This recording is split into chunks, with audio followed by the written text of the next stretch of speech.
እግዚአብሔር ምን እንደሆነ አውቀናል።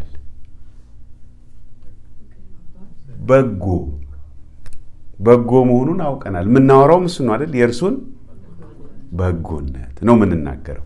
ምክንያቱም በጎ ነው። ይሄን በጣም በጣም በጣም በዚህ ነገር ውስጣችን መታነጽ አለበት። እግዚአብሔር በጎ ነው። የሆነ ክፉ ነገር በእኛ ላይ እንዲመጣብን አያደርግም። በቃ እግዚአብሔር ሊቀጣም ብሎ መኪና አያጋጨንም። እግዚአብሔር ሊቀጣም ብሎ በሽታ ላይ አይጥለንም። በሽታ ውስጥ እግዚአብሔር አይሰራም እያልኩ አይደለም፣ ግን እግዚአብሔር እንደዛ አይደለም። እኛ እንኳን ለልጆቻችን የማናደርገውን ነገር እግዚአብሔር ያደርጋል ብሎ ማለት እግዚአብሔርን መሳደብ ነው። እግዚአብሔር አያደርግም እንደዚህ። እግዚአብሔር በሕይወታችን ግን የሚሆነውን ነገር ሁሉ ግን በሚገርም አሰራር በሚገርም ጥበቡ ለመልካም ያደርገዋል። ኢየሱስ ክርስቶስን በመስቀል ላይ ወስደው ሲሰቅሉት፣ ሲተፉበት፣ ሲሰድቡት፣ ሲገርፉት ይሄ በጣም ደስ የማይል ነገር ነው። እግዚአብሔር ግን እሱን ራሱን ለመዳናችን አደረገው ለኛ። ስለዚህ እግዚአብሔር መልካም አምላክ ነው። ይህንን አውቀናል። ግን ስቲል በዓለም ውስጥ ነን። ስለዚህ ብዙ ችግር አለ። እግራችን ይቆሽሻል ማለት ምልክቱ እሱ ነው። እርስ በርሳችሁ ተጣጠቡ እኔ እንዳሳየኋችሁ ያለው ጌታ ኢየሱስ በዓለም ውስጥ ስንመላለስ እግራችን ይቆሽሻል። መተጣጠብ አለብን። ለምሳሌ አሁን አንዳችን ሌላችንን መገሰጽ አለብን፣ መገሳሰጽ አለብን። ሮሜ ምዕራፍ 15 ይህን ይናገራል። ይሄ የብስለትም ምልክት ነው። ነገር ግን እግዚአብሔር ይቀጣል። አዎ ይቀጣል። ዲሲፕሊን ያደርገናል፣ ልክ አባት ለልጆቹ እንደሚያደርግ። ስለዚህ ልጄ ሆይ ጌታን ቅጣት አታቅልል። በሚገስጽህም ጊዜ ምን አትሁን? አትድከም። ያደክማል ቅጣት። አትድከም። ጌታ የሚወደው ይቀጣልና የሚወደውን ልጅ ምን ያደርገዋል ይላል እዛ ዕብራውያን 12 ላይ ይገርፈዋል ሲል ምንድን ነው የሚያሳየን? እግዚአብሔር ያው ፒክቸሩ እንዲመጣልን ነው። ልክ ወላጅ ልጁን ቴክ ኬር እንደሚያደርግ ነው እንጂ እንደ ወላጅ የሆነ የሚያወጣው እንትን የለም፣ የሚገርፍበት ጎማ ምናምን የለም። ግን በሕይወታችን የሆነውን ነገር ሁሉ ቅጣት አድርገን ደግሞ እንዳንሳሳት መጠንቀቅ አለብን። ዋናው ትልቁ ነገር መሰላችሁ እግዚአብሔርን ማጠልሸት ነው የጠላት ስራ በዓይናችን ፊት። ስለ እግዚአብሔር ያለንን እይታ ማጣመም ነው። ይህን የጠላት ስራ አየህ። እሱ ታዲያ እንዲህ ከሆነ ይለናል። ለምን እንዲሆነብህ ይለናል። እና አሁን እኛ መልስ ያስፈልገናል። እንዴት ነው እግዚአብሔር መልካም መሆኑን እርግጠኛ የምንሆነው? ሕይወታችን ምንም ችግር ስለሌለ፣ ጤናችን ሙሉ ስለሆነ፣ በዚህ ከሆነ እግዚአብሔርን መልካምነት የምናውቀው በጣም ገና መገለጥ ያስፈልገናል። የእግዚአብሔር መልካምነት የሚታወቀው ቅድም ባነበብኩት ጥቅስ ገና ኃጢአተኞች ሳለን ክርስቶስ ስለኛ ሞቷልና።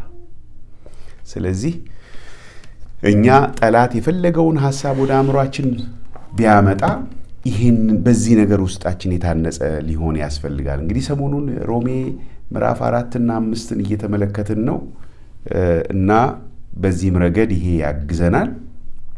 ዛሬ የምናየው ሮሜ ምዕራፍ 5 ከቁጥር 12 እስከ 21 ነው። የኃጢአቱ መዘዝና የስጦታው ታላቅነት የሚል ርዕስ ነው የሰጠሁት። መጀመሪያ ቫይበር ፔጃችን ላይ ሲብራራ ብዬ ነበር በእምነት መጽደቅ፣ ግን ይሄ ሞር ስፔሲፊክ ስለሆነ የኃጢአቱ መዘዝ እና የስጦታው ታላቅነት ላንብበው አንድ ጊዜ ፈጠን ብዬ ቁጥር 12 ጀምሮ። ስለዚህ ምክንያት ኃጢአት ምዕራፍ 5 ሮሜ በአንድ ሰው ወደ ዓለም ገባ፣ በኃጢአትም ሞት፣ እንደዚሁም ሁሉ ኃጢአትን ስላደረጉ ሞት ለሰው ሁሉ ደረሰ። ሕግ እስከመጣ ድረስ ኃጢአት በዓለም ነበረና፣ ነገር ግን ሕግ በሌለበት ጊዜ ኃጢአት አይቆጠርም። ነገር ግን በአዳም መተላለፍ ምሳሌ ኃጢአትን ባልሰሩት ላይ እንኳ ከአዳም ጀምሮ እስከ ሙሴ ድረስ ሞት ነገሰ። አዳም ይመጣ ዘንድ ላለው ለእርሱ አምሳሉ ነውና። ነገር ግን ይሄ እንግዲህ ከቁጥር 12 እስከ 14 ድረስ አንድ ሐሳብ ነው። ውስጡ የተለያዩ ነገሮች ቢኖሩም አንድ እዚህ ጋር ቁጥር 15 ላይ ነገር ግን ይልና ስጦታው እንደ በደሉ መጠን እንደዚያው አይደለም። ከቁጥር 12 እስከ 14 ስለ ኃጢአት ወይም ስለ በደሉ ነበር የሚያወራው። ቁጥር 15 ጀምሮ ስጦታው ግን እንደ በደሉ መጠን አይደለም። በአንድ ሰው በደል ብዙዎች ሞተዋልና፣ ነገር ግን የእግዚአብሔር ጸጋና በአንድ ሰው በኢየሱስ ክርስቶስ ጸጋ የሆነው ስጦታ ከዚያ ይልቅ ለብዙዎች በዛ። አንድ ሰውም ኃጢአትን በማድረጉ እንደሆነው መጠን እንደዚያው ስጦታው አይደለም። ፍርድ ከአንድ ሰው ለኩነኔ መጥቷል፣ ስጦታው ግን በብዙ በደል ለማጽደቅ መጣ። በአንዱም በደል ሞት በአንዱ በኩል ከነገሰ፣ ይልቁን የጸጋን ብዛትና የጽድቅን ስጦታ ብዛት የሚቀበሉ በአንዱ በኢየሱስ ክርስቶስ በኩል በሕይወት ይነግሳሉ። እንግዲህ አሁን ሲጠቀልል ይሄን ሐሳብ እንግዲህ በአንድ በደል ምክንያት ፍርድ ለኩነኔ ወደ ሰው ሁሉ እንደመጣ እንዲሁ በአንድ ጽድቅ ምክንያት ስጦታው ሕይወትን ለማጽደቅ ወደ ሰው ሁሉ መጣ። በአንድ ሰው አለመታዘዝ ብዙዎች ኃጢአተኞች እንደሆኑ እንዲሁ ደግሞ በአንዱ መታዘዝ ብዙዎች ጻድቃን ይሆናሉ። በደልም እንዲበዛ ሕግ ጭምር ገባ። ዳሩ ግን ኃጢአት በበዛበት ኃጢአት በሞት እንደነገሰ እንዲሁ ደግሞ ጸጋ ከጌታችን ከኢየሱስ ክርስቶስ የተነሳ በጽድቅ ምክንያት ለዘላለም ሕይወት ይነግስ ዘንድ ጸጋ ከመጠን ይልቅ በለጠ ይላል። ይሄ ክፍል ዋና አንኳር የሆነውን ሐሳብ ካላገኘ ነው ብዙ ውስጡ አንድን ሐሳብ ለመግለጥ በተደጋጋሚ የሚናገራቸው ነገሮች ስላሉ ግር ሊለን ይችላል። ስለዚህ ይሄ የሚከፋፈልበትን ቦታ ማየት በጣም ጥሩ ነው። የሐሳብ ፍሰት አለ አይደለም? አንድ ሐሳብ ሰው ሲናገር ለምሳሌ አሁን እኔ የሐሳብ ፍሰት አለው ንግግሬ። አሁን ካስተዋላችሁ ምንድነው ገና መግቢያ ሐሳብ ነው እየተናገርኩ ያለሁት፣ ወደ ዋናው ሐሳብ አልገባሁም። ስለዚህ መግቢያ ሐሳብ ላይ መግቢያ ሐሳብ መሆኑን መለየት ጥሩ ነው። ምክንያቱም መግቢያ ሐሳብ ላይ አንዳንድ ሰው ደምድሞ ይጨርሳል። ግን እንደዛ አይደለም። ስናነብም እንደዛ ከሆነ ክፍሉን ለመረዳት እንቸገራለን። ስለዚህ አሁን እያየን ያለነው አንድ የተወሰነች ክፍል ነው፣ ከቁጥር 12 እስከ 21 ያለው። ስለዚህ ቁጥር 12 እስከ 14 ባለው ውስጥ ስለ ኃጢአት ነው የሚነግረን። ይህም ኃጢአት ደግሞ ምን አይነት ኃጢአት ነው? አሁን እኛ ራሳችን ስለምንፈጽመው ኃጢአት አይደለም፣ አዳም ስለተላለፈው ኃጢአት፣ ያ ዘፍጥረት ምዕራፍ 3 ላይ ስላለው ኃጢአት እንዴት እንደገባና ከዛ በኋላ ደግሞ ምን እንዳስከተለ ነው የሚነግረን ከቁጥር 12 እስከ 14። ከዛ በኋላ ግን ከቁጥር 15 ጀምሮ ስለ ስጦታው ነው የሚያወራን። ካስተዋላችሁት ስጦታው ይላል። ጊፍት። ስለምን ጊፍት ነው የሚያወራው ብለን መጠየቅ አለብን። እንግዲህ ቁጥር 12 ላይ አልጀመርም አይደለም? ይሄ ንባብ የጀመረው የት ነው? ስጦታ የሚል ሐሳብ የት አይተናል? ምዕራፍ 4 ላይ አይተናል። ትዝ ይላችሁ እንደሆነ ምዕራፍ 4 ላይ ከተመለከታችሁ ምዕራፍ 4 ቁጥር 4 ላይ ለሚሰራ ደሞዝ እንደ ዕዳ ነው እንጂ እንደ ጸጋ አይቆጠርለትም። ነገር ግን ለማይሰራ ኃጢአተኛውንም በሚያጸድቅ ለሚያምን ሰው እምነቱ ጽድቅ ሆኖ ይቆጠርለታል። እንደ ጸጋ የሚለው እንደ ስጦታ ነው ማለት ነው፣ ደሞዝ አይደለም ይላል። ደሞዝና ስጦታን ሰርተን የምናገኘውና ግን ስለሰራን ሳይሆን በነፃ የሚሰጥ ስጦታ ነው ሲያነሳ ነበር። ስለዚህ ስጦታው ግን እንደ ኃጢአቱ በአዳም በኩል እንደመጣው አይነት ኃጢአት አይደለም። ስለዚህ ለእናንተ የላኩላችሁ ቫይበር ፔጅ ላይ ምን የሚል ጥያቄ ነው፣ በኋላም ባይብል ስተዲ ላይ ምናልባት የምትወያዩበት ይሆናል። በአዳም አለመታዘዝ ወደ ዓለም የገባው የኃጢአት መዘዝ በኢየሱስ ክርስቶስ መታዘዝ ከመጣው የእግዚአብሔር የጽድቅ ስጦታ ጋር እንዴት ይነጻጸራል?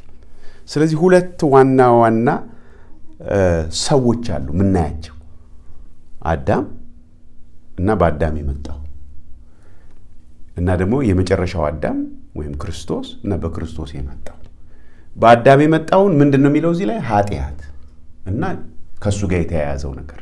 በክርስቶስ የመጣውን ደግሞ ምንድን ነው የሚለው? ስጦታ ነው። ጽድቅ ምንድን ነው? ስጦታ ነው። ይሄ ነገሩ በጣም ውስጣችን መታተም አለበት። ስጦታ ነው። ብዙ ዘመዶቻችን ይህን ስጦታ መቀበል አቅቷቸዋል። ምክንያቱም ለሰርተው ሊያገኙ ነው የሚፈልጉት። እንደ አይሁዳውያን የራሳቸውን ጽድቅ ለማቆም ሲፈልጉ ይላል ለእግዚአብሔር ጽድቅ ግን እምቢ አሉ ተብሎ እናነባለን ምዕራፍ 10 ላይ። ስለ ስጦታው እንግዲህ የዛሬ 2 ሳምንት ያየነው ምንድነው? እግዚአብሔር ጽድቅን እንዴት እንደሚቆጥር አይተን ነበር እና ይሄን ደግሞ ለመረዳት እንድንችል ያየናቸው 2 ጥያቄዎች ነበሩ ላስታውሳችሁ። አንደኛው ጽድቅ ራሱ ምንድነው? አጽዳቂውስ ማን ነው የሚለውን አይተናል እና ጽድቅ የእግዚአብሔርን መስፈርት ማሟላት እንደሆነ ተመልክተናል አይደል? ለምሳሌ 10ቱ ትእዛዛትን ማሟላት ያላሟላ ሁሉ ጽድቅ የለውም፣ በደለኛ ነው። ኧረ እኔ ግን 3ቱን አሟልቻለሁ የሚባል ነገር የለም። እንደውም 99% ምንድነው ብለናል? ዜሮ ነው። ይሄ በደንብ ውስጣችን ጥርት ማለት አለበት። እንዳንፍጨረጨር ብዬ እኮ ነው። 99 አይደለም 75 ስናገኝ ራሱ ልብ ይሰማናል። 99 ዜሮ መሆኑን ስናቅ መቼም ቢሆን በእግዚአብሔር ፊት የሚመካ ሰው አይኖርም። መቼም ምንም ቢኖረን ራሳችንን ከማንም ሰው ጋር አናነጻጽርም። እኔ ድሮም እንዲህ ነበርኩ አንልም። ድሮም ደህና ነበርኩ የሚል አይኖርም።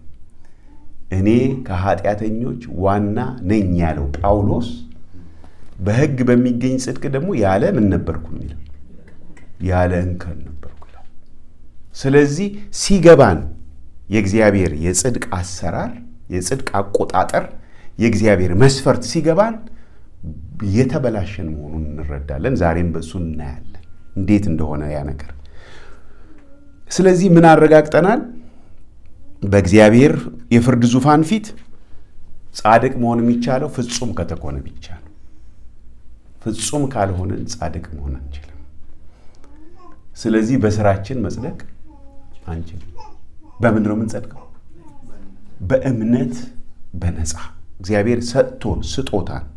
ባለፈው ሳምንት ደግሞ ምን የሚለውን ነገር አየን። እንግዲህ በእምነት መጽደቃችን ያለው አንድምታ ምንድን ነው? ወይም ያሉት ትርጉሞች ውስጡ በእምነት መጽደቅ ምንድን ነው የሚያስተላልፈው መልእክት? ከአንድ በላይ የሆኑ ነገሮች ለመግለጽ ነው አንድምታ የሚለውን ቃል የተጠቀምነው። አንደኛ ያየነው ከእግዚአብሔር ጋር ምን አለን? በእምነት ከጸደቀን ሰላም አለን። በቃ ማረፍ ነው። ሰላም አለን።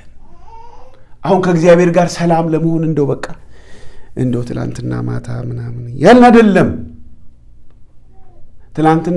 ትላንት ቀን የጾምለት ዛሬ መጸለይ ይችላለሁ ነው የምንለው እኛ። ግን የጾምንለት በጾማችን አይደለም ከእግዚአብሔር ጋር የምንገናኝ።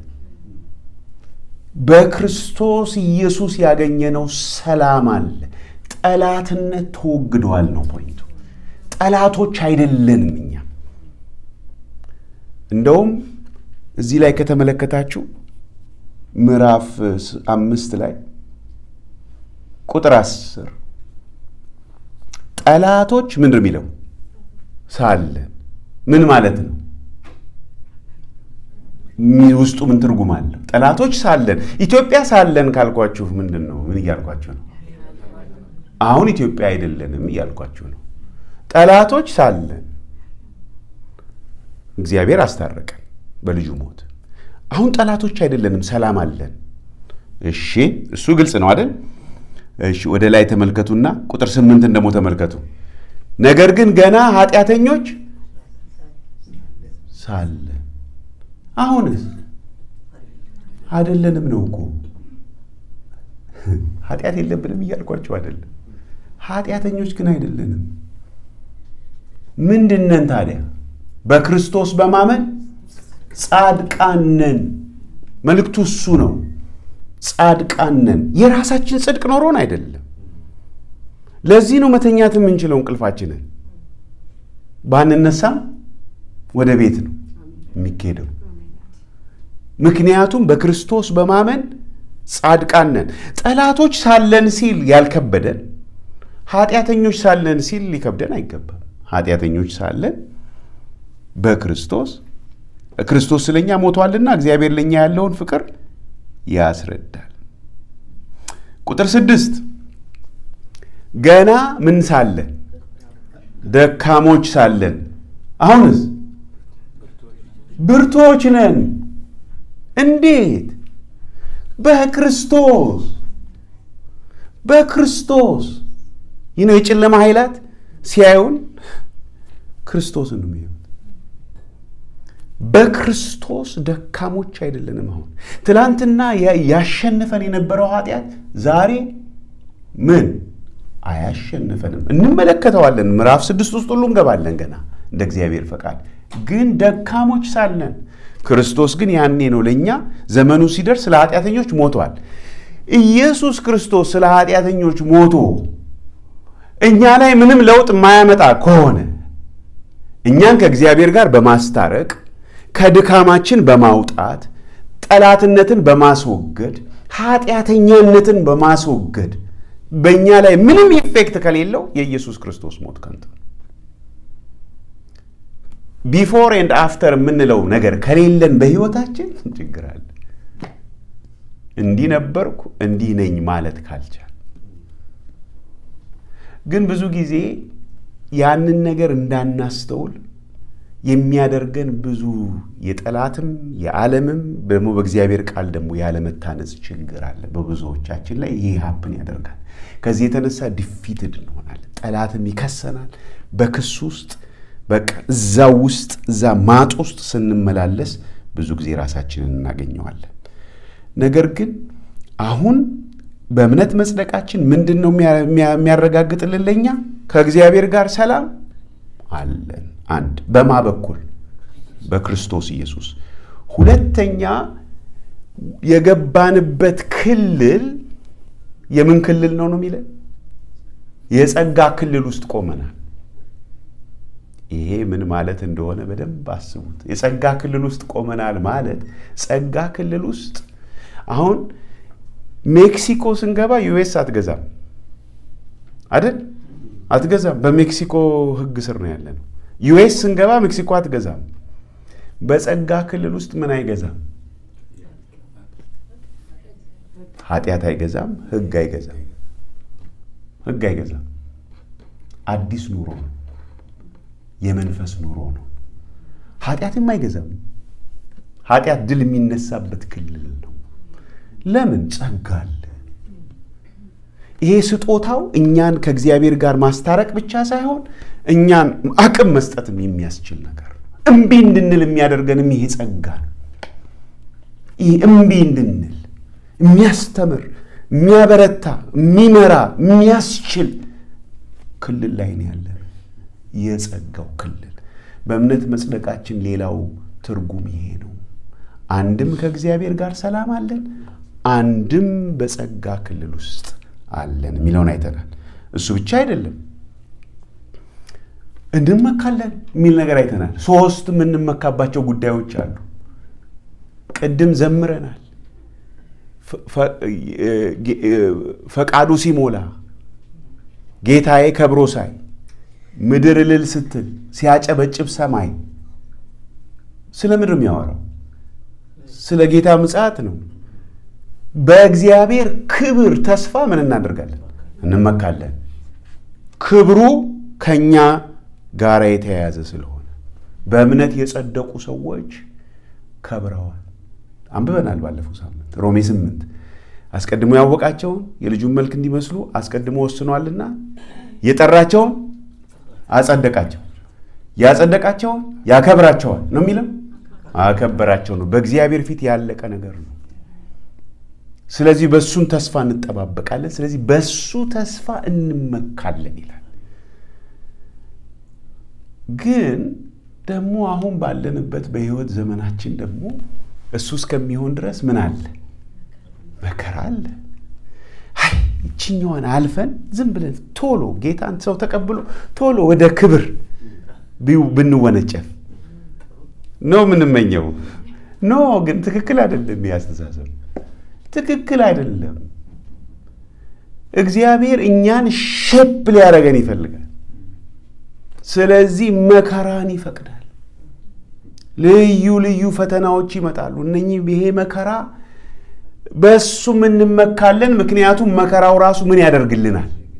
እምነታችንን ያጠነክረዋል ነው። በጠቅላላ መጨረሻ ላይ ያየ ነው። ያለፈው ሳምንቱን መልእክት መስማት ትችላላችሁ። ስለዚህ በመከራችን እንመካለን። እሱ ብቻ አይደለም አለ። መጨረሻ የምንመካው የመጨረሻው ሐሳብ በምንድን ነው? በራሱ በእግዚአብሔር እንመካለን ይላል።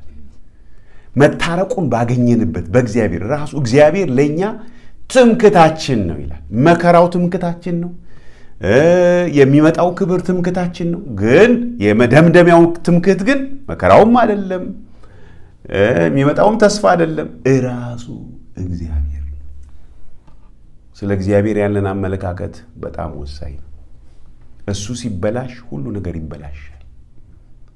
ለዚህ ነው ጠላት የእግዚአብሔርን ማንነት ማጠልሸት ነው ስራው። ከዘፍጥረት ምዕራፍ 3 ጀምሮ በውኑ በገነት ካለው ዛፍ ሁሉ እንዳትበሉ አዟልን? ምን ማለት ነው? እሱ እኮ አያረገውም አይባልም እያለ እኮ አያረገውም አይባልም። እንቁልልጬ እያለ እያሳየ ይህንን ሁሉ ፍራፍሬ እንዳትነኳት ነው አይደለም። እነሱ ግን አመኑ ያንን። ስለዚህ በእምነት መጽደቃችን ያለውን ትርጉም ከላይ ከምዕራፍ 5 ከቁጥር 1 እስከ 11 ድረስ ያሳያል።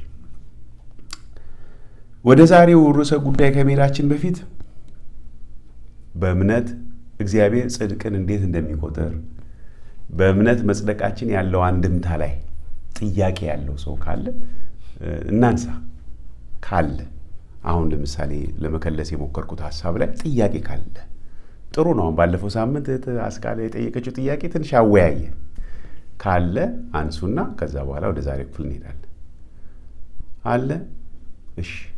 አሁን ያው ሲገለጽ ገባኝ። አሁን ድጋሚ ማለት ነው። ግን የነበረኝ ጥያቄ ለነፍሬ ምናምን አንስቼ ነበር ከእናንተ ጋር ባለፈው ተጫውቼ ነበርና በእምነት መጽደቅ የሚለው ትክክል ነው። ጌታን አምነናል፣ ጸድቀናል። እሱ ትክክል ነው። ግን አሁን አብርሃም አመነ፣ እምነቱም ጽድቅ ሆኖ ተቆጠረለት ሲል ያ ማለት አብርሃም አመነ፣ ጽድቅ ሆኖ ተቆጠረ ሲል ያመነው ምንድን ነው? ጌታ ያለውን በማድረግ ማለት ነው አይደለም? ታዘዘ፣ ወጣ ቤትን ሲል ታዘዘ። እምነቱ ያንን ነገር እንዲያደርግ አደረገው እና እምነቱ ከስራው ጋር አይደለም። ኦኬ። ጥያቄውን መልሼ ልድገመው ላልሰማችሁ። በእምነት መጽደቃችን እውነት ነው። ነገር ግን አሁን ስለ አብርሃም ሲናገር እግዚአብሔርን አመነ እና ከዛ ልጅን ስጥ ሲባል ለምሳሌ ልጁን ታዘዘ እና ከመታዘዝ ጋር የሚያያዝ ነገር አይደለም ወይ እምነት የሚል ነው ጥያቄው። አሁን አብርሃም አመነ የሚለው ክፍል ልጁን የሰጠበትን ክፍል አይደለም። እሱም አይደለም። ውጣ ሲባል ወጥቷል፣ መውጣት ሆኖ እውነት ነው፣ አምኖ ነው የወጣው። እግዚአብሔር ግን ጽድቅ ሆኖ የቆጠረለት አብርሃም ከወጣ በኋላ ለተወሰነ ጊዜ ቆይቶ ሲጠብቅ በዘርህ ብሎታል፣ ተስፋ ሰጥቶታል። ሲጠብቅ አልመጣም ልጅ። ከዛ ለእግዚአብሔር ኮምፕሌን አደረገ አብርሃም። የሚወርሰኝ ይሄ ኤሌዜር የቤቴ መጋቢ ነው፣ ልጅ አልሰጠኝም ይለዋል። ይሄ ዘፍጥረት ምዕራፍ 15 ላይ ነው ያለው። ከዛ እግዚአብሔር ምን አለው? አይደለም እሱ አይወርስህም፣ የሚወርስህ ከአብራክህ የሚወጣ ልጅህ ነው አለው። ከዛ በኋላ ናውጣ አለው። ናውጣ ከቤት ከድንኳኑ ውጣና ወደ ላይ ተመልከት አለው። ሰማዩን አየ፣ ከዋክብቶቹን ለመቁጠር ሞክራለሁ። ከዛ በኋላ በቃ ዘርህ እንዲሆናል አለው። አሸዋውንም ዘርህ እንዲሆናል አለው። ከዛ አብርሃም እግዚአብሔርን አመነ። በቃ እንደ ከዋክብት የለውም አንድም ልጅ፣ እንደ ከዋክብት ይሆናሉ፣ እንደ አሸዋው ይሆናል ሲለው እግዚአብሔርን አመነ። ምንድን ነው ያመነው? እግዚአብሔር ያለውን በቃ እንዲህ ይሆናል፣ ምንም የለም ግን አመነ። ከዛ እግዚአብሔርም ጽድቅ አድርጎ ቆጠረለት ይላል። ያንን እሱን ነው ሐዋርያው ጳውሎስ የሚጠቅሰው። አሁን ሮሜ ምዕራፍ 4 ላይ እግዚአብሔር ያዕቆብም ላይ ተጠቅሷል ይሄ ጥቅስ። እግዚአብሔርን አመነ ጽድቅም ሆኖ ተቆጠረለት። ስለዚህ አሁን ምንድን ነው ነገሩ? እሺ እንደርሳለን፣ እንመጣለን። ግን ይሄ ነገር በጣም በቃ ልነግራችሁ አልችልም። እንደው እግዚአብሔር አይናችን እንዲከፍት ነው እኔ ፍላጎቴ። ምክንያቱም ብዙ ጊዜ ከእምነት ስለሚነሳ መታዘዝ ተምረናል እኛ ከልክ በላይ። እንደውም ዛሬ አሁን ይሄንን የምናይበት ምክንያት ያንኛውን በትክክል እንዳልተረዳንም ግንዛቤ ስላለኝ ነው። ምክንያቱም ከእምነት የሚነሳ መታዘዝ እምነት የሚፈጥረው ነገር አለ በሕይወታችን። ይኸው ቅድም እንዳልነው ደካማነት ይቀራል። ደካማ በራሳችን ደካሞች ነን፣ ግን ከክርስቶስ ጋር ስንሆን በፊት ያልነበረን ነገር ይኖረናል፣ አቅም ይኖረናል፣ አዲስ ሕይወት ይኖረናል። ከእግዚአብሔር ጋር ሰላም አለን፣ ብዙ ረዳት አለን። ብቻችንን አይደለም፣ ጸጋ ክልል ውስጥ ነን። ቅድም ያልነው ይሄንን ነው። ይሄን የጸጋ ክልል በደንብ አፕሪሺየት ካላደረግነው በራሳችን ኃይል ስንፍጨረጨር ነው የምናገኘውና እንሸነፋለን። ስንሸነፍ ጸጋው ያው ይባላል ነው የምንለው፣ ግን የእኛ ምስክርነት ግን የለንም። ጸጋው አስችሎን አናውቅም። ስለዚህ አሁን ይህ በእምነት መጽደቅ የሚለው ነገር ምን አይነት ነው? ሜሴጁ አብርሃም ባለፈው ሳምንት እንዳየን በስራ ጸድቆ ቢሆን ኖሮ የሚመካበት አለው ይላል። ምን ማለት ነው? የሆነ የሚያሳየው ነገር እጁ ላይ በእግዚአብሔር ፊት ግን አይደል።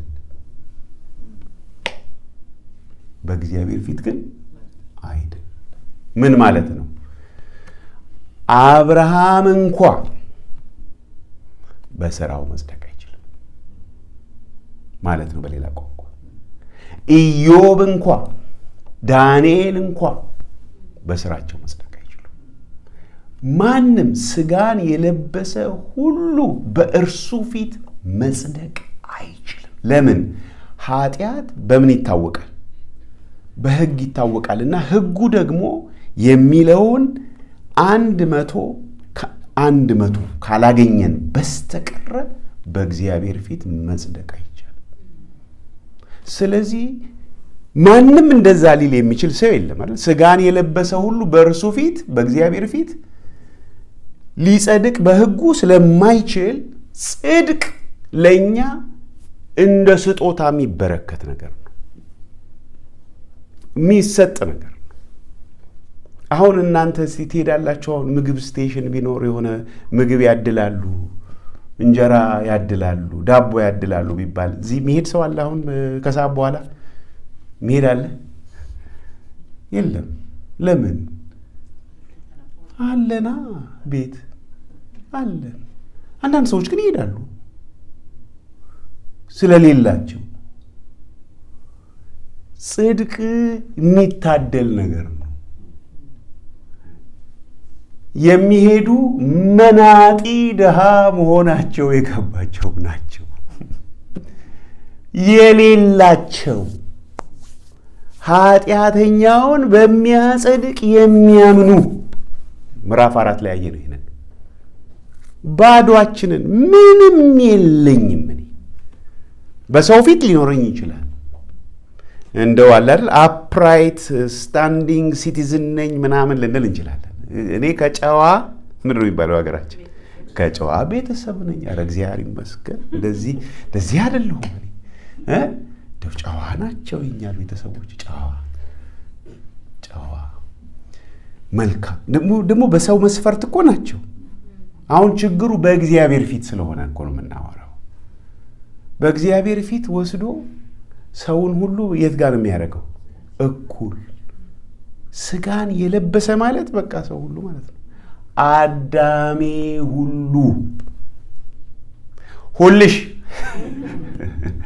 ሁልሽ ከነ መልካም ነገርሽ ያንን ነገር በሙሉ በቃ ክሬዲት ትናንት እንሰጠው የነበረው ነገር በሙሉ ኤክስ ከዚህ ቤተሰብ የተወለድኩ ኤክስ እኔ እስከ ዛሬ ድረስ እንዲህ አድርጌ ኤክስ እኔ እንዲህ ሰው ገድያ ኤክስ ገለሃል። ወንድምህን ጠልተህ ታውቃለህ? እህትሽን ጠልተሽ ታውቂያለሽ? እኔ እግዚአብሔር ይመስገን አላመነዘርኩም። ኤክስ አይተህ ተመኝታል።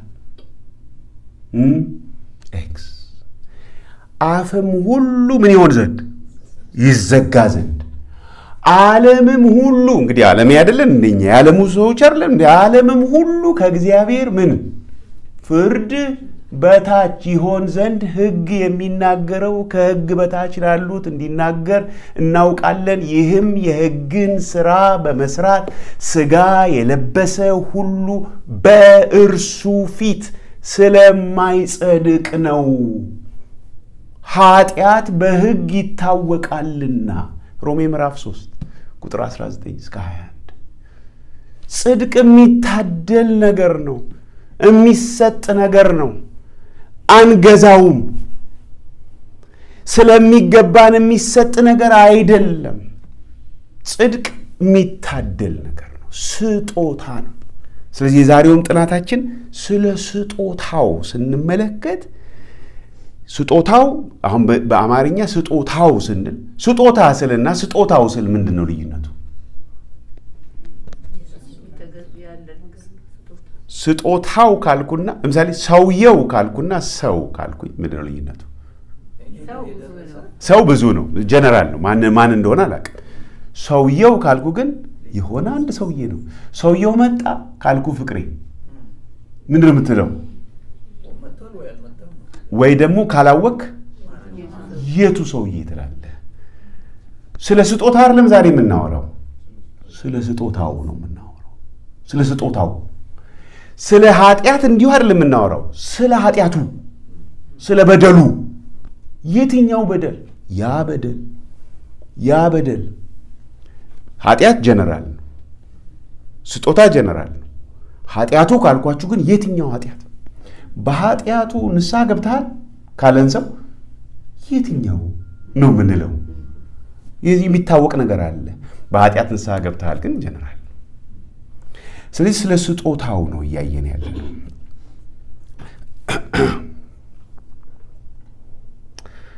አሁን እዚህ ላይ ተመልክተን ስናይ ምዕራፍ 15-12 ላይ ስለዚህ ምክንያት ኃጢአት በአንድ ሰው ገባ ወደ ዓለም፣ በኃጢአትም ሞት፣ እንደዚሁም ሁሉ ኃጢአትን ስላደረጉ ሞት ለሰው ሁሉ ደረሰ የሚል እናያለን። ሕግ እስከመጣ ድረስ ኃጢአት በዓለም ነበርና፣ ነገር ግን ሕግ በሌለበት ጊዜ ኃጢአት አይቆጠርም። ነገር ግን በአዳም መተላለፍ ምሳሌ ኃጢአትን ባልሰሩት ላይ እንኳ ከአዳም ጀምሮ እስከ ሙሴ ድረስ ሞት ነገሰ። አዳም ይመጣ ዘንድ ላለው ለእርሱ አምሳሉ ነውና። መጀመሪያ እዚህ ኃጢአት የሚለውን እስቲ እንፍታ። ቃሉ ራሱ ኃጢአት ሲል ኃጢአት ምንድን ነው? ኃጢአት ምንድን ነው ብለን መፍታት አለብን። እና የምናውቀው አለኝ። አሁን ኃጢአት መዋሸት ኃጢአት ነው፣ መስረቅ ኃጢአት ነው፣ ሕግን መተላለፍ ኃጢአት ነው አይደል? ኃጢአት የሚለው ቃል ምን አይነት ሐሳብ ነው ያለው? እነኚህን መስረቅን፣ መዋሸትን፣ ማታለል እነኚህ ሁሉን የሚያቀፍ አንድ ሐሳብ አለ። እሱ ምንድን ነው? ግቡን መሳት፣ ኢላማውን መሳት፣ ወይም በቃ ሚሲንግ ዘ ማርክ። ለምሳሌ እዚች ሰርክል ውስጥ አሁን ይታያችኋል ሁላችሁ። እዚች ሰርክል ውስጥ ወርውረህ እዚህ ውስጥ አስገባ ቢባል አንድ ሰው ቀስት በዚህ በኩል ካስገባ ካለፈ ቀስቱ ሚስ አድርጓል። ኃጢአት ሁሉን አቀፍ ትርጉሙ እሱ ነው፣ ሚሲንግ ዘ ማርክ ነው። እና የአዳምን ኃጢአት ስንገመግም አዳም ትእዛዝ ተሰጥቶታል። በገነት ካለው ዛፍ ሁሉ ምን የሚል ብሉ፣ እሱም ትእዛዝ ነው። ደግሞ መካከል ካለው ደግሞ አትብሉ፣ አትንኩ አይልም እኮ አትብሉ ነው። አትንኩ እሷን የጨመረችው አትብሉ ስንከለከል ያው እናጠነክረው እና አጠነከረችው ምናልባት እና አትብሉ፣ ይሄንን በበላችሁ ቀን ሞትን ትሞታላችሁ። ለአዳም ይሄ ግር የሚል ቃል ነው። ያ የነበረው አእምሮ እኮ ምን አይነት አእምሮ ነው መሰላችሁ? ልክ ዛሬ ከዲለርሺፕ የምናወጣው 8 ሲሊንደር ኢንጂን ያለው መኪና ነው ታዴ ሚል በአእምሮ ነው። እንደኛ የደከመ ኮፊ የሚያስፈልገው ምናምን አይደለም። በጣም ክሊር ነው ለሱ መልእክቱ ግልጽ ነው። አትብሉ በመካከል ያለው። ስለዚህ ለምን በሉ? ለምን ይህን ኃጢአት ፈጸሙ ብለን ስንመለከት ከእግዚአብሔር ይልቅ ማንን አመኑ? ሰይጣንን አመኑ። ሰይጣን ያላቸውን ነገር አመኑ። የሰይጣንን ውሸት ከእግዚአብሔር ትእዛዝ ይልቅ አመኑ። ሔዋን ምን ሆነች ነው ማለት የምንችለው? ተታለለች። አዳምስ አመፀ። ይሄ ነው የእግዚአብሔር ቃል የሚሰጠን ማስረጃ። አዳም አመፅ ነው፣ ክሊር ነው ለሱ ይሄን ማድረግ እንደሌለበት፣ ግን አምጿል። ሔዋን ደግሞ ተታለለች። አታለለኛለች፣ ተታለለች እሷም። ስለዚህ ኃጢአት ስንል ምን ማለት ነው? ዓላማን መሳት ነው። ስለዚህ በቃ ሳቱ እና እግዚአብሔር የሰጠው መመሪያ ምንድን ነው? በበላችሁ ቀን ሞትን ትሞታላችሁ። ስለዚህ አሁን ሞት ምንድን ነው ብለን ደግሞ እንመልከት። ሞት የሚለው ቃል ትርጉሙ መለያየት ወይም መለየት ነው ትርጉሙ። በቀደም እኛ አሁን ለቅሶ ሄደን ነበረ፣ እኔና ፍሬ ሌላ ስቴት። እኛ የምናውቃቸው እናት ከዚህ ዓለም በሞት ተለዩ። በቃ የሉም ማለት ነው። አሉ እዚህ ግን የሉም። ለዚህ ምድር ለኛ እሳቸው ምን ሆነዋል? ሞተዋል። ግን ለዛኛው ምድር ለእግዚአብሔር ግን ስቲል አሉ። ስለዚህ ሞት መለያየት ነው። ለምሳሌ ነፍስ ከስጋ ስትለያይ ሞተ እንላለን። ሌላ ደግሞ ሰው ከእግዚአብሔር ሲለይ ሞተ። አሁን ትሞታላችሁ ያላቸው ምንድን ነው? አሁን ከእግዚአብሔር በቃ ሊለዩ ነው። ተባረሩ አይደል? ባኒሽ አደረጋቸው፣ አባረራቸው፣ በሩን ዘጋባቸው። ስለዚህ በቃ ተለዩ፣ ሞቱ። መቼ ነው የሞቱት? በበሉ ቀን ሞትን ሞቱ። ስለዚህ አንዲት ነገር አለች ግን እዚህ ጋር ሞት የሚለው ቃል አለመኖር ማለት አይደለም። አለመኖር ወይም ኢንኤግዚስት ማድረግ ማለት አይደለም። ሞት በፍጹም መጽሐፍ ቅዱስ ውስጥ አለመኖርን አያመለክትም ይላል የመጽሐፍ ቅዱስ ዲክሽነሪ ላይ። በፍጹም ካለመኖር ጋር የተያያዘ ነገር አይደለም።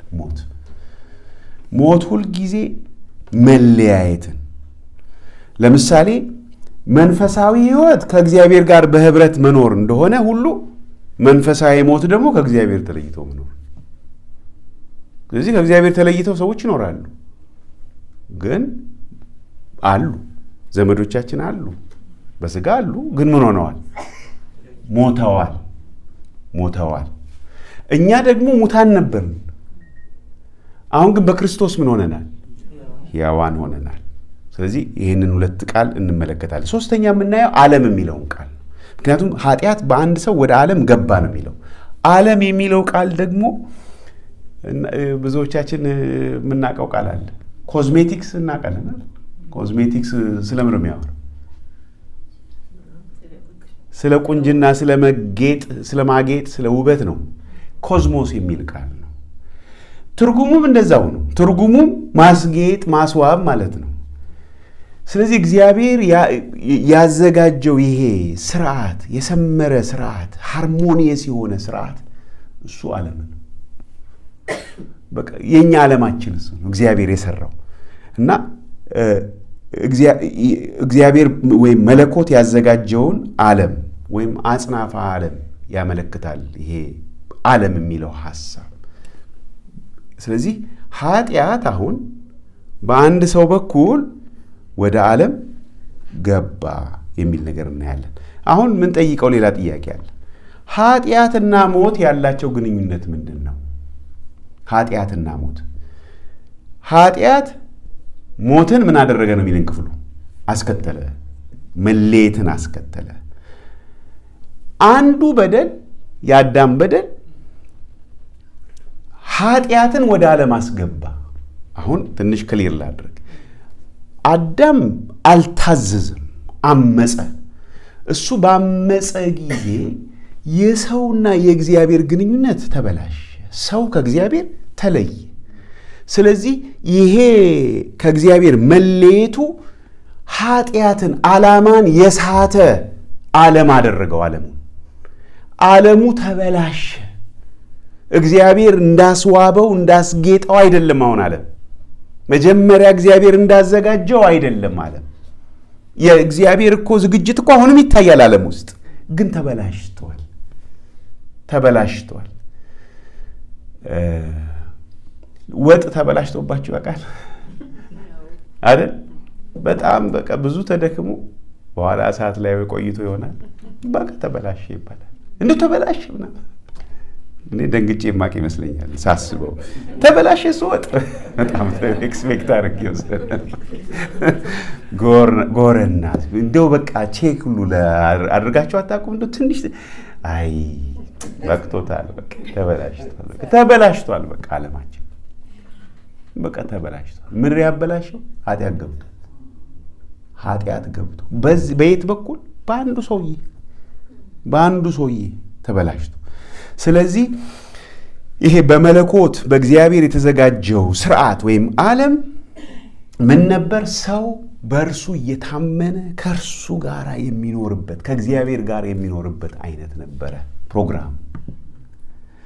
ነገር ግን ሰው በዲያብሎስ ተፈትኖ ወደቀ፣ ዓላማው ሳተ። ከዚህ የተነሳ አሁን በዚህ የወደቀ ስርዓት ውስጥ ከእግዚአብሔር በተለየበት ስርዓት ውስጥ ነው ሰው የሚኖረው። ስለዚህ ሰው ሁሉ ኃጢአትን ያደርጋል። በሽታ ነው በቃ ውስጥ ዓለማችን ተበላሸ። የእንትናም መዝሙር ሰምታችሁታል አይደል? ዝም ብሎ አእምሮዬ ላይ ይመጣል። እንኳን ደስ ያላችሁ የዓለም ኃጢአተኞች። አሁን እንደዛው ቀርቶ ቢሆን ኖሮ ያሳዝናል። ግን የምስራች አለ። ጌታችን ኢየሱስ ክርስቶስ መጥቷል። ኃጢአተኞችን ሊያድን ወደዚህ ዓለም መጣ። አሁን ሰዎች ሁሉ እዛ ስርዓት ውስጥ ስላሉ ሁሉም ኃጢአትን ስለሚያደርጉ ይለናል ቁጥር 12 ላይ ሞት ተሰራጨ፣ ሰው ሁሉ ሞተ፣ ወደ ሰው ሁሉ ሞት ደረሰ ይላል። አሁን ከዚህ ክፍል በፊት አሁን ሮሜ ምዕራፍ 5 ቁጥር 12 ላይ ነው ያለነው። ከዚህ ክፍል በፊት እዚሁ ሮሜ መጽሐፍ ውስጥ ስለ ኃጢአት ሐዋርያው ጳውሎስ የተናገራቸውን ነገሮች ብንመለከት ብዙ ነገር ያስተምሩናል። ብዙ ነገር ስለ ኃጢአት ማለት ነው። እኔ ቶሎ አነሳላችኋለሁ ነጥቦቹን። ምዕራፍ 1 ቁጥር 5 ላይ ማውጣት የለባችሁም። በኋላ እናንተ መልእክቱን ትሰሙታላችሁ፣ ቼክ እያደረጋችሁ ታገናዝባላችሁ። ሐዋርያው ጳውሎስ ስለተሰጠው አገልግሎት ስለሱና ስለሌሎች አገልግሎታቸውን ሲናገር ከእምነት የሚነሳ መታዘዝ በሰዎች ሁሉ ዘንድ ይገኝ ዘንድ ነው እግዚአብሔር እኛ ጸጋና ሐዋርያነትን የሰጠን ይላል። ምን አይነት መታዘዝ? ከእምነት የሚነሳ መታዘዝ። ስለ ኃጢአት ምንድን ነው የሚያስተምረን? አለማመን ነው ኃጢአትን ያመጣው። አዳም ከእግዚአብሔር ይልቅ የሰይጣንን ውሸት ስላመነ እኮ ነው ኦኬ ስጭኝ ብሎ የበላው። ኦኬ እግዚአብሔር እኮ ማስጠንቀቂያ ሰጥቷል፣ ግን አላመነም። እግዚአብሔርን አላመነው። አለማመን ኃጢአትን ወደዚህ ምድር አመጣ። አሁንም ጌታ ኢየሱስ ሲናገር ለሰዎች ምንድን ነው? ምን እንስራ የእግዚአብሔርን ስራ ምናምን ሲሉት የእግዚአብሔር ስራ በላከው በልጁ እንድታምኑ ነው። ይሄ ነው ዋናው ነገር። ማመን ነው። እኛ ኃጢአተኞች ነን፣ ግን እግዚአብሔር ልጁን ኢየሱስ ክርስቶስን ልኳል። አንድ ይህን እናያለን።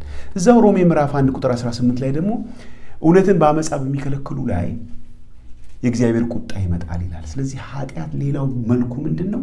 እውነትን ማፈን ኃጢአት ነው።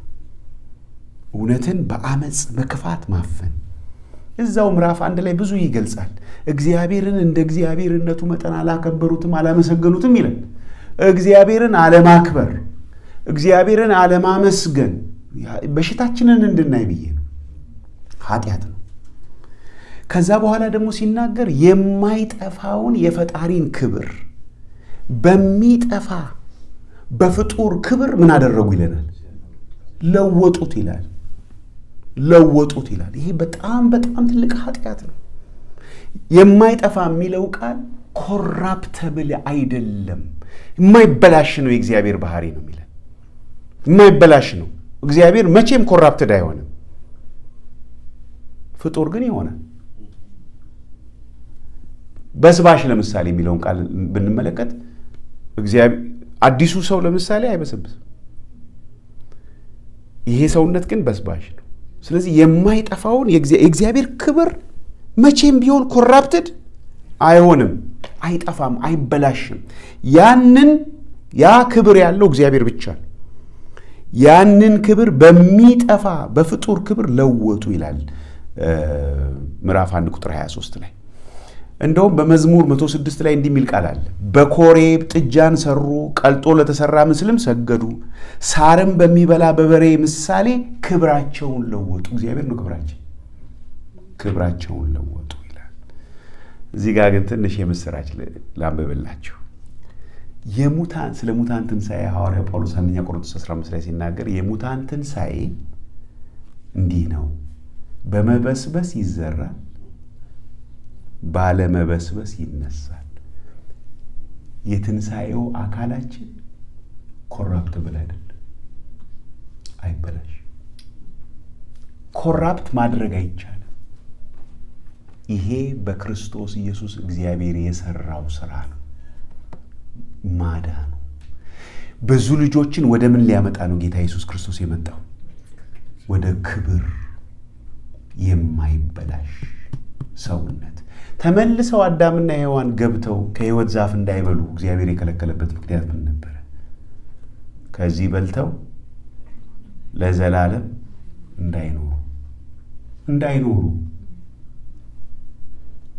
እንዳይኖሩ እንዲሞቱ። መሞታቸው ጥሩ ነው መሞታቸው፣ ምክንያቱም ተበላሽተዋል፣ ዓላማ አንስተዋል። አሁን እኛ ታዲያ የማይበሰብሰው ሰውነታችን የምንቀበለው ክቡር የሆነውን የክርስቶስን አካል ስንቀበል የክርስቶስንም ጽድቅ ስላገኘን ነው። በክርስቶስ በማመን ያገኘነው ጽድቅ ስላለ የኃጢአት ሥጋ ስለሚወገድ ኢንኮራፕተብል የሆነ ቢይንግ ነው ምን ሆነው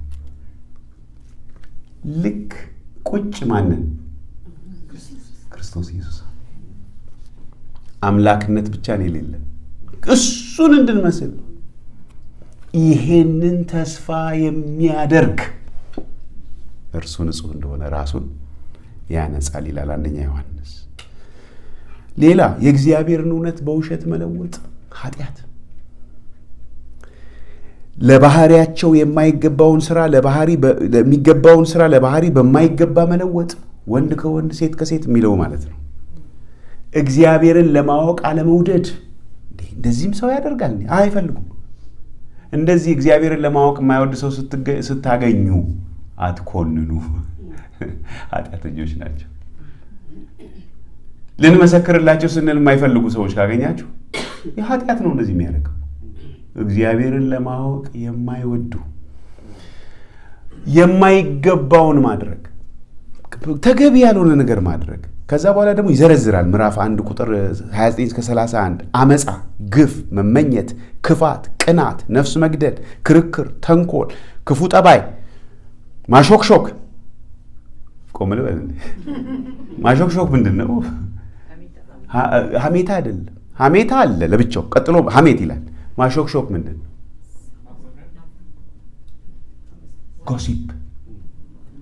ጎሲፕ ሰማሽ እንዴ? ተሞሉ ይላል። ኃጢአት ነው። አሾክሿኪ ስታየው ኃጢአት ነው፣ የኃጢአት ችግር ነው። ሰማ እንዴ? ማውራት፣ ጎሲፕ ማድረግ የሚወዱ ሆኑ ይላል። ይሄ አንደኛ ሮሜ ምዕራፍ 1 ላይ ነው ያለው። ማሾክሾክ፣ ሐሜት ደግሞ ለብቻው ነው፣ ስም ማጥፋት ማለት ነው። አምላክን መጥላት፣ ሰው ማንገላታት፣ ትዕቢት፣ ትምክት፣ ክፋት መፈላለግ፣ ለወላጅ አለመታዘዝ፣ ተላላ ሰነፍነት ማለት ነው። ወይም አለማስተዋል ነው የሚለው በድሮ ትርጉም። ውል አፍራሽነት፣ ፍቅር አልባነት፣ ምሕረት አልባነት፣ ይሄ ሁሉ ኃጢአት ነው። ከዛ በኋላ የእግዚአብሔርን ሕግ እያወቁ የሚጥሱ እና ደግሞ ከሚጥሱ ጋር ደግሞ የሚተባበሩ መሆን። ምዕራፍ 2 ስንገባ ግብዝነት ሌላው ሰው ላይ ይሄን ማድረግ የለብህም ይላሉ። ራሳቸው የሚያደርጉትን እኮ እንዴት እንደዚህ ያደርጋል ምናምን እያሉ በሰው ላይ የሚፈርዱትን አንተ ግብዝ፣ አንተ ራስህ ታደርገዋለህ ይላል። ኃጢአት ነው። እኛ እያደረግንም በሌላው ላይ እንፈርዳለን። ግብዝነት ኃጢአት። የእግዚአብሔርን ቸርነት መቻልና ትዕግስት መናቅ፣ ንስሐ የማይገባ የጠንካራ ልብ፣ እምቢተኛነት፣ ይህም ኃጢአት ነው። ለእውነት አለመታዘዝ፣ እውነትን መግፋት፣ ይሄ ሮሜ ምዕራፍ 2 ውስጥ አለ። ከዛ በኋላ ምን ይላል ሐዋርያው ጳውሎስ? ሁሉ ከኃጢአት በታች ናቸው አለ። ሁሉ፣ አይሁድም፣ አሕዛብ፣ ሁሉ። አሁን እዚህ ውስጥ የማይነካው ሰው አለ? ሁሉ ስላላየነው ነው ብሎ ጳውሎስ እኔ ከኃጢአተኞች ዋነኛ ነኝ አለ። ይሄን ያለው ደግሞ በሕይወቱ ጅማሬ ሳይሆን በሕይወቱ ፍጻሜ ላይ ነው እንደዛ ያለው ጢሞቴዎስ ላይ። ከዛ ሲጠቀልል ከመዝሙር ይጠቅሳል። ሁሉም በአንድነት የማይጠቅሙ ሆነዋል፣ ቸርነት የሚያደርግ እቺን ልክ እንደ አበባየሁሽ በዚህ ቀደም ስንካፈል ትዝ ይላችሁ ነው። አበባየሁሽ ተብሎ ምንድን ነው? ለምለም ነው አይደል? አሁን ስሙ፣ ቸርነት የሚያደርግ አንድስ እንኳ ጉሮሯቸው እንደተከፈተ መቃብር ነው፣ በመላሳቸው ሸንግለዋል። የእባብ መርዝ ከከንፈሮቻቸው በታች አለ። አፋቸውን እርግማንና መራርነት ሞልቶበታል። እግሮቻቸው ደምን ለማፍሰስ ፈጣኖች ናቸው። ጥፋትና ጉስቁልና በመንገዳቸው ይገኛል። የሰላምን መንገድ አያውቁም። በዓይኖቻቸው ፊት እግዚአብሔርን መፍራት የለም። በቃ ሰው ሁሉ እንዲህ። ከዛ በኋላ ምን ይለናል? ኃጢአት በሕግ ስለሚታወቅ የሕግን ሥራ በመስራት ማንም በእግዚአብሔር ፊት አይጸድቅም። ሁሉም ኃጢአትን ሰርተዋል፣ የእግዚአብሔር ክብር ጎድሏቸዋል። ከዛ ምዕራፍ 4 ላይ ስንደርስ እግዚአብሔር ግን ኃጢአተኛውን ያጸድቃል ይለናል። ይሄ ነው አሁን የምስራችሁ። እግዚአብሔር ኃጢአተኛውን ያጸድቃል ማለት ኃጢአቱን አይቆጥርበትም። ምክንያቱም ኢየሱስ ስለ በደላችን አልፎ ተሰጠ፣ እኛን ስለ ማጽደቅ ከሙታን ተነሳ። ክርስቶስ ስለ ኃጢአተኞች ሞተ። ኃጢአተኞች ሳለ ስለ እኛ መሞቱ የእግዚአብሔርን ፍቅር ያስረዳል። አሁን ወደ ክፍላችን ስንመጣ ታዲያ ስጦታው ከበደሉ ጋር ከዚያ ከመጀመሪያው ኃጢአት ጋር ስጦታው በክርስቶስ የመጣው እንዴት ይነጻጸራል? ቁጥር 12 ላይ ቅድም አይተናል።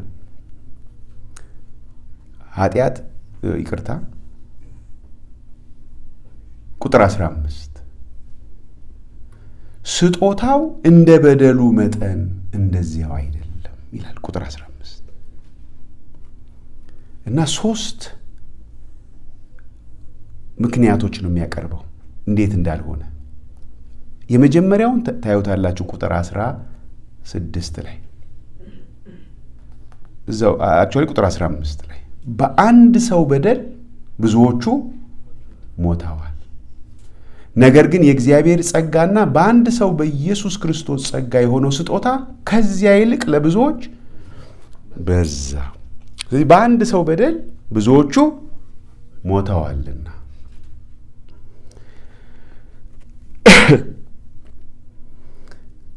ነገር ግን የእግዚአብሔር ጸጋ እና በአንድ ሰው በኢየሱስ ክርስቶስ የሆነው ስጦታ ከዚያ ይልቅ ለብዙዎች በዛ። አሁን ብዙዎቹ ሞተዋል ሲል ላይ ካያችሁ ቁጥር 13 ላይ ሕግ እስከመጣ ድረስ ኃጢአት በዓለም ነበረና ነገር ግን ሕግ በሌለበት ጊዜ ኃጢአት አይቆጠርም ይላል። ነገር ግን በአዳም መተላለፍ ምሳሌ ኃጢአትን ባልሰሩት ላይ እንኳ ከአዳም ጀምሮ እስከ ሙሴ ድረስ ሞት ነገሰ ይላል። አሁን ለአዳም እንዳትበላ ተብሏል። ከአዳም በኋላ ልጆቹ ወጡ።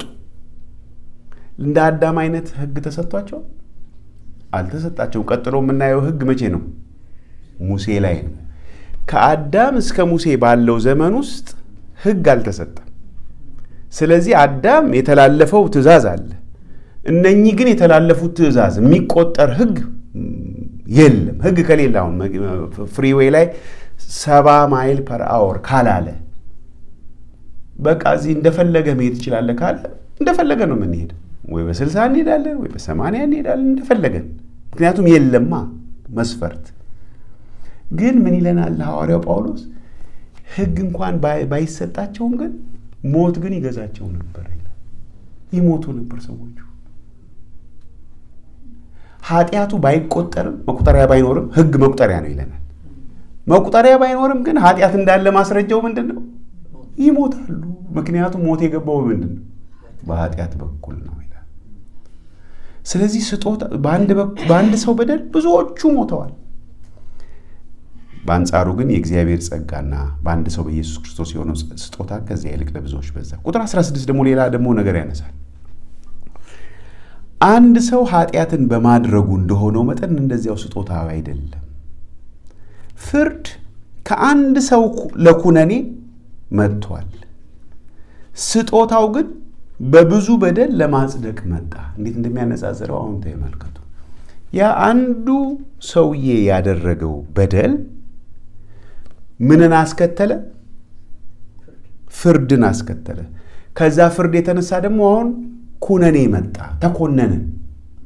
ሁሉ ሰው ተከሷል፣ ሁሉ ሰው ተኮንኗል በአንዱ ሰው በደል ምክንያት። ያው ሁሉም ሰው አድርጓል ኃጢአትን፣ ምክንያቱም ኃጢአት በዓለም ስላለ። ነገር ግን ያ ከዛ ጋር ግን የተያያዘ ነው ከአንዱ በደል ጋር። በአንጻሩ ግን ስጦታው ግን ይሄ የቱ ስጦታ? በክርስቶስ ያለው የምን ስጦታ?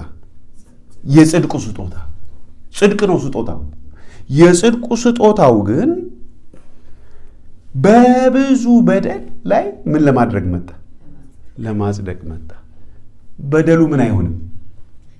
አይቆጠርም፣ ይወገዳል። ክርስቶስ ኢየሱስ እኮ ስለከፈለ ነው አይደል? የእኛን በደል ሁሉ በእርሱ ላይ ስለኖረ አሁን የእኛን ኃጢአት እሱ ወሰደ፣ እኛ የእሱን ጽድቅ ተቀበል። ስጦታ ነው። ቁጥር 17 ደግሞ ተመልከቱ። በአንዱ በደል ሞት በአንዱ በኩል ከነገሰ።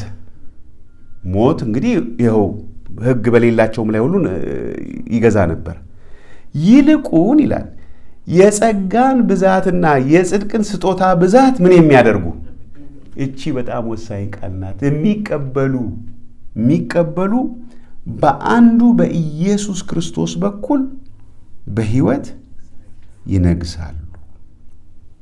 እሺ፣ ሞት በማን ላይ ነው የነገሰው? በሰው ሁሉ ላይ አይደል? ኢቭን እንደ አዳም አይነት ኃጢአት ባልሰሩትም ላይ። በኢየሱስ ክርስቶስ በኩል በሕይወት ይነግሳሉ የተባሉት እነማን ናቸው? የሚቀበሉ የጸጋን ብዛትና የጽድቅን ስጦታ ብዛት የሚቀበሉ ናቸው። ይነግሳሉ የተባሉት እንዴት ነው የሚነግሱት? እንዴት ነው? በሕይወት ነው የሚነግሱት። ምን ማለት ነው? ሞት አይገዛቸውም። ሞት አይገዛቸውም። ሞት ምንድን ነው ብለናል ቅድም? መለየት ነው። አሁን በክርስቶስ ከእግዚአብሔር ጋር ምን አለን? ሰላም አለን። ስለዚህ በሕይወት ይነግሳሉ። በሕይወት ይነግሳሉ፣ ሞት አይገዛቸውም ይለናል። ከዛ እንግዲህ ቁጥር 18 በአንድ በደል ምክንያት ፍርድ ለኩነኔ ወደ ሰው ሁሉ እንደመጣ። እቺ በጣም ቁልፍ ናት። ተመልከቱ። እንግዲህ በአንድ በደል ምክንያት ፍርድ ለኩነኔ ወደ ሰው ሁሉ እንደመጣ እንዲሁም አንድ ጽድቅ። እስቲ አንድ ጽድቅ እንበል። በአንድ ጽድቅ ነው፣ የኛ አይጨመርም። በአንድ ጽድቅ ምክንያት ስጦታው ሕይወትን ለማጽደቅ ወደ ሰው ሁሉ መጣ። በአንድ በደል ፍርድ ለኩነኔ ወደ ሰው ሁሉ እንደመጣ በአንድ ጽድቅ ምክንያት ስጦታው ሕይወትን ለማጽደቅ ወደ ሰው ሁሉ መጣ። ይህን ሐሳብ አሁንም ሲያስረዳ ምን ይላል? በአንዱ ሰው አለመታዘዝ ብዙዎች ኃጢአተኞች እንደሆኑ እንዲሁ ደግሞ እኛም ከጌታ ጋር አብረን እየታዘዝን ጻድቃን እንሆናለን ነው የሚለው። በአንዱ ምን መታዘዝ ብዙዎች ጻድቃን ይሆናሉ። በስንት መታዘዝ? በስንት አለመታዘዝ ነው ብዙዎች ኃጢአተኞች የሆኑት? በአንድ አለመታዘዝ። በስንት መታዘዝ ነው ብዙዎች ጻድቃን የሚሆኑት? በአንድ መታዘዝ። እኛ አንገባም እዛ ውስጥ። እርፍ በቃ በአንዱ መታዘዝ ብዙዎች ጻድቃን ይሆናሉ። እኔ አንድ የሆነ መጽሐፍ አይ ሪሜምበር አነበብኩ አንድ ጊዜ እና በጣም በኃጢአት ዲፊትድ እየሆንኩ ቸገር ነበር። ብዙ ጊዜ እናገራለሁ እና እንዴት ነው ይህንን ኃጢአት የማሸንፈው እያልኩ ከዛ መጽሐፉ ላይ መጀመሪያው ገጽ ላይ አካባቢ ምን ይላል? በዚህ ዓለም ላይ የክርስትናን ሕይወት የኖረ ሰው የለም ከአንድ በስተቀር አለ። እሱም ኢየሱስ ክርስቶስ ነው አለ። ለእኔ እኮ የምስራች ነው። እሱ ብቻ ነው የኖረው ክርስትና አለ። ያ እንዴት እንዳሳረፈኝ እኮ ጌታን እኮ አውቃለሁ፣ ዳግም ተወልጃለሁ እኮ። ግን ክርስትና ሕይወትን ለመኖር ነው የምታገለኝ ነበር። አንድ ብቻ ነው ክርስትና ሕይወትን የኖረው፣ እሱም ኢየሱስ ክርስቶስ ነው። ታዲያ እኔስ እሱ ለእኔ ምኔ ነው? ሕይወቴ ነው። ያው ወደዚህ ይሄን ሀሳብ በደንብ እናዳብረዋለን። አሁን እዚህ ላይ በአንዱ መታዘዝ ብዙዎች ጻድቃን ይሆናሉ። ከዛ ስለ ሕጉ ሲያስረዳን በደል ምን እንዲሆን ነው ሕግ የገባው ይለናል? እንዲበዛ ሕግ ጭምር ተጨመረ። ሕግ ገባ። ያው ሕግ ከሌለ አይታወቅማ አይደል? በደሉ በደንብ አይታወቅም። በህሊናችን ውስጥ ባለው ሕግ ነው እንጂ የምናስበው አይገባንም። ግን ሕጉን ግን በደንብ ስናየው አሁን በደል ምን ሆነ? በዛ። አንዳንዴ በደለኞች በእኛ ጋር ያለውን በደልና ኃጢአት የማንረዳው ለምን መሰላችሁ? ሕጉን ስለማናቅ ነው። የእግዚአብሔር ቃል እጥረት ስላለ ራሳችንን እናጸድቃለን። በደንብ ስናየው ነው የሚባለው። በደል እንዲበዛ ሕግ ጭምር ገባ። ለምንድን ነው ሕግ የገባው? በደል እንዲበዛ፣ እንዲትረፈረፍ፣ በቃ ምንም ጥያቄ እንዳይኖር ኃጢአተኛ መሆናችንን ማስረጃን ማረጋገጫ ነው እንጂ ኦልሬዲ እኮ ነው እኮ የታወቀ እኮ ነው። ሞት ይገዛናል ያለ ነው። ሁሉም ሰው ሕግ ሳይመጣ በፊት ያሉት ሁሉ እየሞቱ ነው። ነገር ግን ሕግ የተሰጠው በደል እንዲበዛ ነው። ምክንያቱም በገላትያ ላይ እንደሚናገር ሕጉ እኛን ወስዶ ወደ ማን የሚያመጣን? ወደ ክርስቶስ የሚያመጣን ስለሆነ ዓላማው እሱ ነው። እግዚአብሔር ሕግን የሰጠበት በደል እንዲበዛ። እንግዲህ ጳውሎስ ካለ ብንሰማው ይሻላል። እሱ ነው የሕግ አዋቂ አይደል? ፈሪሳዊው። ዳሩ ግን አሁን ተመልከቱ፣ ኃጢአት በበዛበት ኃጢአት በሞት እንደነገሰ ቁጥር 21 ላይ ነው ያለሁት። ኃጢአት በበዛበት ኃጢአት በሞት እንደነገሰ እንዲሁ ደግሞ ጸጋ ከጌታችን ከኢየሱስ ክርስቶስ የተነሳ በጽድቅ ምክንያት፣ በስንት ጽድቅ? በአንዱ ነው። በጽድቅ ምክንያት ለዘላለም ሕይወት ይነግስ ዘንድ ጸጋ ከመጠን ይልቅ በለጠ። ኃጢአት በበዛበት ጸጋ ከመጠን ይልቅ በለጠ።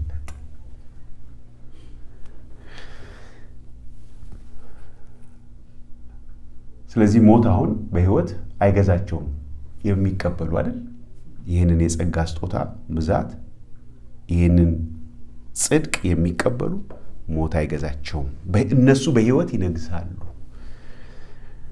አሁን ከዚህ በመቀጠል የሚያነሳቸው ሀሳቦች አሉ። ሮሜ 6 ላይ አሁን እሱ ላይ አንገባም። እዚህ ላይ ቆም ብለን መጀመሪያ ፓርክ አድርገን በደንብ ይሄን መረዳት አለብን።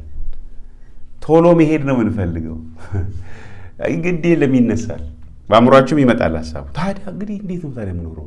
ታዲያ እንግዲህ ጸጋ እንደዚህ ከበዛ ታዲያ ምናምን የምንላቸው ነገሮች ይኖራሉ። ተውት፣ ግድ የለም አሁን እንደርስበታል። እስቲ መጀመሪያ አፕሪሺየት እናድርግ። ይሄ አንዱን አለመታዘዝ፣ አንዱን መታዘዝ፣ አንዱን ጽድቅ እግዚአብሔር እኛን ያጸደቀበት ከእግዚአብሔር ጋር ሰላም ያገኘንበትን እውነት በእምነት በመጽደቅ ከእግዚአብሔር ጋር ሰላም ያለን መሆናችንን እሱን በደንብ በጥሞና እናስብበት። ይሄ አሁን እዚህ ላይ የተመለከትነው እውነት በሕይወታችን ላይ ሊያሳድር የሚገባው ተጽዕኖ ምንድን ነው የሚል ጥያቄ እናነሳና እንጨርሳለን። አሁን እስካሁን ያነሳነው ነገር ስጦታው ከበደሉ ጋር ሲነጻጸር ስጦታው በላይ ነው፣ የበለጠ ነው፣ እጅግ ከፍ ያለ ነው። በደሉ በጣም ከባድ ነው። መዘዙ አበለሻሽቶናል። እኛ ብልሽት ነው ያደረገን በደሉ። ትምክታችን ራሱ ለጉድ ነው ይመስለናል። በቃ ጻድቅ ሁሉ ይመስለናል የሆንን። ይሄ ራሱ ኃጢአት እንዲህ ያደረገን ስላልገባን ነው። አሁን በጣም ጎበዝ ሯጭ እንደሆነ የሚያስብ አንድ ልጅ ሰፈር ውስጥ ካሉ ጓደኞቹ ጋር እየተሯሯጠ ማለት ነው ወርልድ ሬከርድ ከያዘው ስፕሪንተር ጋር ወስዳችሁ በልስቲ ሩጥ ስትሉት አፉን ይዞ ነው የሚመለሰው ወደ ቤቱ አይደል? ከጓደኞቹ ጋር እኮ ራሱን እያነጻጸረ ነው ደህና ሰው ጎበዝ ሯጭ ነኝ ብሎ ያሰበው። አሁን እኛ የምናነጻጽረው ከማን ጋር ነው? ከኢየሱስ ክርስቶስ ጋር። ኢየሱስ ክርስቶስ ታዘዘ ጌታን አልታዘዘም? አባቱን እስከ መስቀል ሞት ነው የታዘዘው። ስለዚህ የኛ መታዘዝ በጣም ብዙ ክፍተት አለው። ታዘንም ከሆነ እንደውም ራሱ ታዘናል የምንለው ራሱ ነገር ብዙ ጊዜ አለመታዘዝ ነው። የታዘዝነው ሁሉ አለመታዘዝ ነው። በደንብ ሲመረመር ማለት ነው። እንደ ምዕራፍ 2 ሮሜ አይነት ሰዎች ነን። ሌላውን ሰው አትስረቅ የምትል አንተ የእግዚአብሔርን ቤተ መቅደስ ትመዘብራለህ? እግዚአብሔር አንተን መታገሱ ንስሐ እንድትገባ መሆኑን አታውቅም ይላል ጳውሎስ። ለታዝዣለሁ ለሚለው ሰውዬ ነው ይሄን የሚናገረው። ስለዚህ ምንድን ነው በእኛ ላይ ሊፈጥር የሚገባው ተጽዕኖ? ወይም ይሄ እውነት ስለሆነ ታዲያ በሕይወታችን ላይ ሊያሳድር የሚገባው ተጽዕኖ ምንድን ነው? አንደኛ ማመስገን አለብን እግዚአብሔርን። በቃ ይሄ ነው አንዱ ትልቁ ተጽዕኖ፣ ማመስገን ነው። ምን እናደርጋለን እንግዲህ በነፃ እንዲህ ከተሰጠን ምን ታደርጋላችሁ? እንግዲህ ተሰጠን፣ ማመስገን ነው። በጌታችን በኢየሱስ ክርስቶስ ለእግዚአብሔር ምስጋና ይሁን ይላል ጳውሎስ ሮሜ ምዕራፍ 7 ሲጨርስ በጥያቄው ሁሉ መልስ በክርስቶስ ሲያገኝ ማመስገን፣ እንድናመሰግን። ሁለተኛ ለዚህ ነገር ተገቢውን ዋጋ እንድንሰጥ፣ እንዳናሳንስ መጠንቀቅ አለብን። እዚህ ጽድቅ ላይ እንዳንጨምር ይሸታል። የኛ የምንጨምረው ነገር እዚህ ላይ እንዳንጨምሩ። ዶንት ኢቭን ትራይ።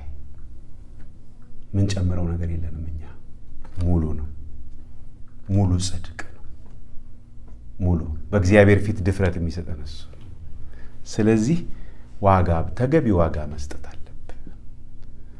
ስለዚህ ስጦታ ደግሞ ምን እንድናደርግ ያደርገናል? እንድንመሰክር ያደርገናል። እንመሰክራለን። እግዚአብሔር የሰጠን ስጦታ ነው።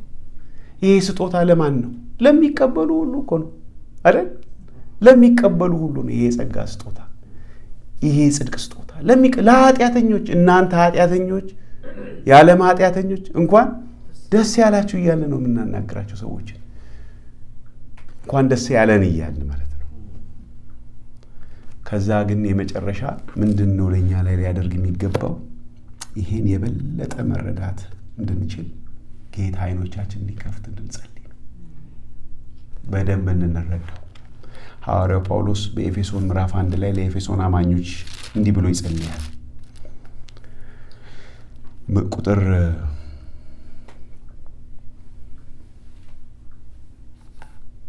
15 ላይ ስለዚህ እኔ ደግሞ በእናንተ ዘንድ ስለሚሆን በጌታ በኢየሱስ ስለማመንና ለቅዱሳን ሁሉ ስለሚሆን መውደድ ሰምቼ ስለ እናንተ እያመሰገንሁ ስጸልይ ስለ እናንተ ማሳሰብን አልተውም።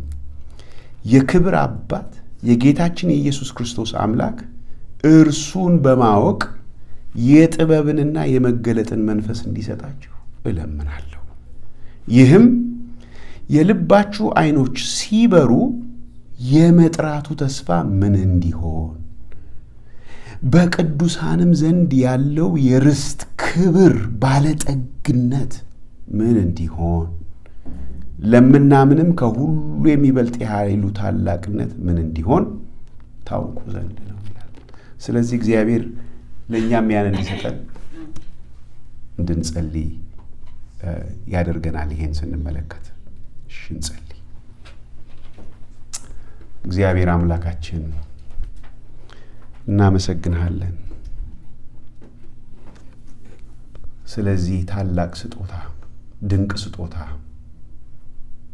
አቤቱ እርዳን አይኖቻችን ክፈትልን፣ የበለጠ እንድናስተውል የጥበብና የመገለጥን መንፈስ ስጠን። በግላችን በጥሞና ይህን ክፍል እየተመለከትን ጌታ ሆይ አቤቱ ውስጣችን ብርትርት እንዲል ጌታ ሆይ እንድናወራ ይህንን ለሌሎች ላልሰሙ ለሌሎች ኃጢአተኞች እንድንናገር በኢየሱስ ክርስቶስ ስም እንጸልያለን። አሜን። ጨርሰናል።